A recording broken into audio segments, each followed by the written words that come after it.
যে জলপাইগুড়িতে যে কুলির পরীক্ষা দিতে গেলি, ওখানে যে ওই যে অ্যাকোরিয়ামটা যে কিনে আনলি, অ্যাকোরিয়ামটা কিভাবে আনলি? অ্যাকোরিয়ামটা তো আমি বহু ঝামেলা করে আনছি। আমার বাপ বলছে তুই আনতে পারবি না, তুই আনতে পারবি না একদম। আমিও বলছি আমি যদি আনতে না পারি, মহা বাপের বেটা না, একটা দাগ ভাঙতে দিব না। তারপরে কি করলাম, কুলিটার মধ্যে তো হনুমান যেরকম পাহাড়টা নিয়েছিল, ওরকম মাথার উপর চড়ালাম বাক্সটা, এরকম করে চড়াই আছি। আর ব্যাঙ্গালোর ট্রেনটা উঠছি, আর খালি ভিড়, একটা লোকের বিচিং খিলা করে ঢুকে গেছি এরকম করে মতো করে। কার খালি লোকটা খালি দেখতেছে কে মারিল দেখতে পায় না। তারপর আসতেছি আসতেছি, তারপর ছাড়লো। তখন কি হলো ঘটনাটা, তারপর লোকলা বলছে ভাইয়া সমস্যা সমস্যা। কার্টুনের বাক্স দেখছে, ভাবছে যে হকার গুলো আসছে। তারপরে বলে भैया समोसा तो नहीं है। मुझे कुछ झूठ बोला, हम ले लेंगे 10 रुपए का समोसा 30 रुपए में ले लेंगे, फिर भी दो, भूख लगी है।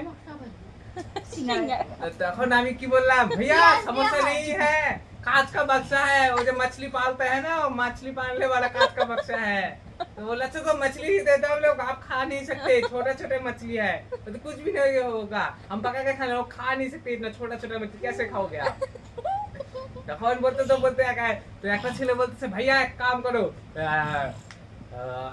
काम करो कि चिल्लाना शुरू करो अरे बाप, ममतार चिल्लाना शुरू करो कि समोसा ले लो, समोसा दे 1 रुपए का 4 समोसा। 1 रुपए में 4 समोसा। লোকটা হাঁটু করে লাগছে, ডাক্তার লাগছে, লোকটা কোকড়া গেছিল তো।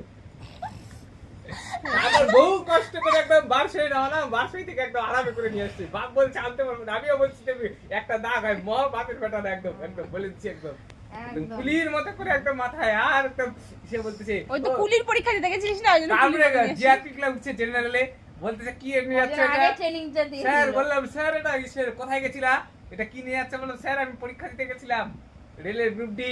বলছে ঠিক আছে, তারপরে কি করলা? আমি স্যার এটা কি আছে? বললাম স্যার এটা অ্যাকোরিয়াম আছে। বলে আচ্ছা ঠিক আছে, বাঁচলে বড় করে পুষবা, আর বড় হলে আমাকে দিয়ে যাবা, আমি খাবো ভাজে।